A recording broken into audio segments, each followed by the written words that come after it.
Hi there, Chicken Nuggets. It's me, Carl. Welcome to Grow TV.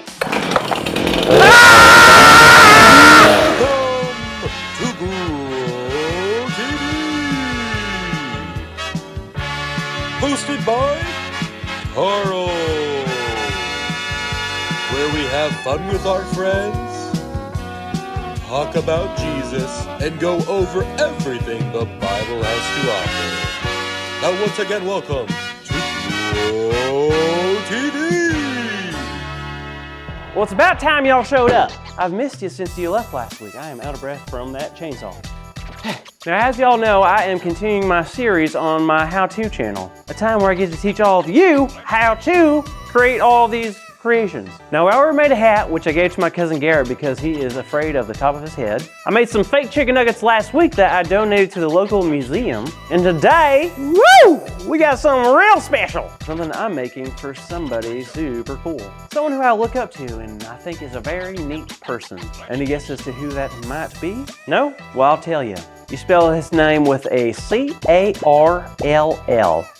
That's me, Carl. I'm making something special for me. I know what you're thinking. Carl, why would you make something for just yourself? Well, guess what? I deserve gifts too. It's time to start caring for 3 people. Me, myself, and I. Hello. So I had to ask myself, what is something that I truly want? What creation can I make in this shop that is something simple yet beautiful? And then like the possum that fell out of the tree when I was 7, it hit me. A chair. Yeah, a chair is something that we use every day, and for some reason I can't find one that is super comfy. So I figure if I can't find one, I might as well build one. So without further ado, I present how to make a chair. Step 1, find some wood. Got it. Step 2, cut the base out of the chair. See, I like my chair bottoms to be on the bigger side so I can slide it around a little bit. So I have this big piece of wood, so it'll work. Step number 3, every chair has to have 4 legs.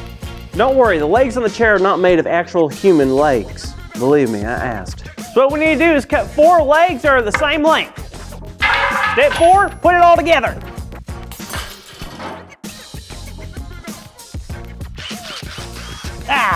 And voila, a chair. Look at this beautiful thing.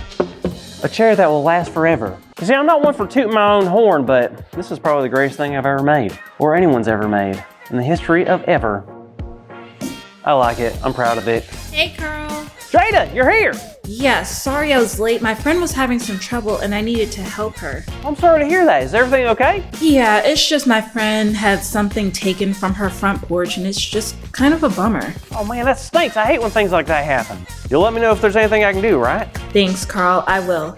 So what have you been up to? Oh, I made a chair today. It was my wood project for the day. No way. What a crazy coincidence.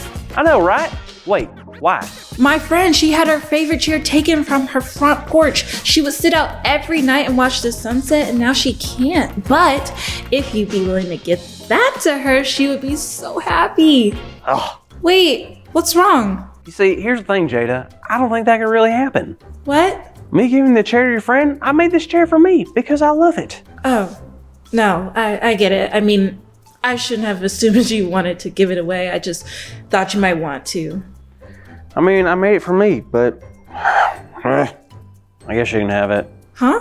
I said she can have it. I'm sorry, I can't hear you. Can you speak up? I said she can have it. Oh, really? Carl, are you sure? Yes, I'm sure.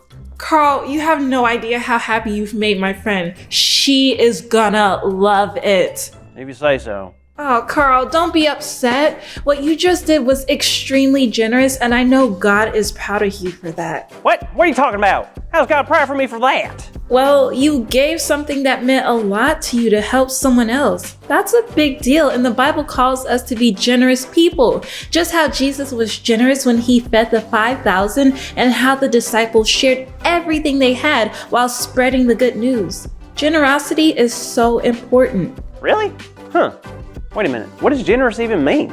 Generosity is the desire to share what you have with others who are in need, and that's what you did. I think that's pretty cool, Carl. I guess I did. Huh.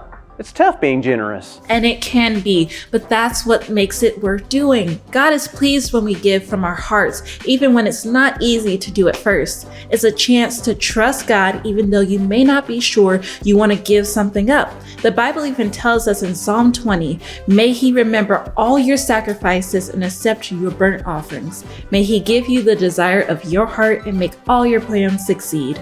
Interesting. And it's important to make sure we are being generous for the right reasons. The right reasons. Yeah, Matthew 3 tells us, but when you give to the needy, do not let your left hand know what your right hand is doing. How do I keep one hand from spying on the other? And do my hands have brains? And eyes?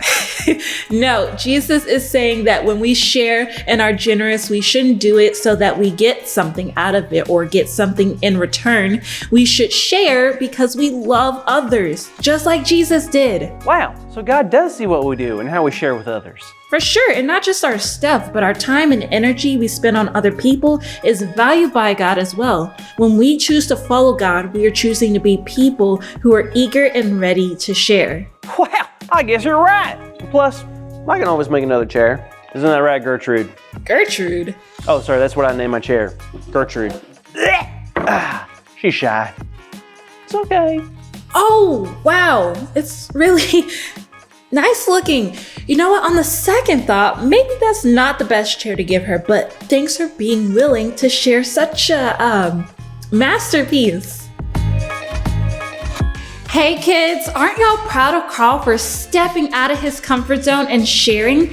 It's so cool because when Jesus was on this earth, he showed us that sharing our stuff and our lives with other people is so important. And that is why our big idea is Jesus taught us how to share with others. So on the count of 3, let's say it out loud and proud, okay? Ready? 1, 2, 3. Jesus taught us how to share with others. Great job, everyone. Now, next week is Carl's last week in his workshop, so make sure you don't miss it, okay? Perfect. I'll see you then. Thank you for watching, and tune in next week for a new episode of